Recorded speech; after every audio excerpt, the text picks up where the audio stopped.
کہا جاتا ہے کہ جب ارطغرل ہجرت کر کے اناطولیہ پہنچے تو انہوں نے 2 لشکروں کو آپس میں برسرے پیکار دیکھا، جن میں سے ایک تعداد میں زیادہ اور دوسرا کم تھا، اور اپنی فطری ہمدردانہ طبیعت کے باعث ارطغرل نے چھوٹے لشکر کا ساتھ دیا اور 400 شہسواروں کے ساتھ میدان جنگ میں کود پڑے، اور شکست کے قریب پہنچنے والا لشکر اس اچانک امداد سے جنگ کا پانسا پلٹنے میں کامیاب ہو گیا۔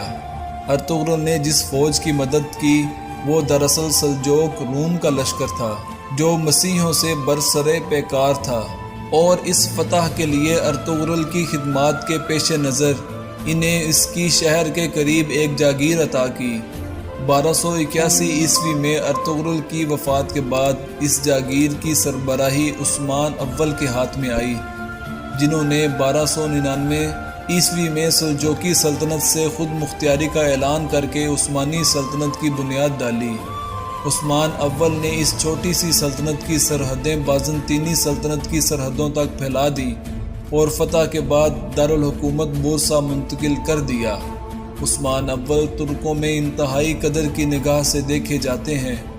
در حقیقت وہ بہت ہی اعلیٰ اوصاف کے حامل تھے، دن کے مجاہد اور رات کے عابد کے ساتھ ساتھ انتہائی شریف النفس، سادگی پسند، مہمان نواز، فیاض اور رحم دل انسان بھی تھے۔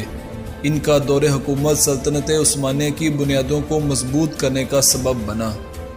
عثمان کو فتوحات کی راہ میں ملنے والی سب سے بڑی اور مشکل ترین رکاوٹوں میں سے ایک بورصہ کے گورنر کا ظہور ہے۔ تاریخی طور پر عثمان نے 10 سال تک بورصہ شہر کا محاصرہ کیا، اور جب عثمان بستر مرگ پر تھے تو اورحان اور کنور اس مضبوط اور ناقابل تسخیر شہر کو کھولنے میں کامیاب ہو گئے۔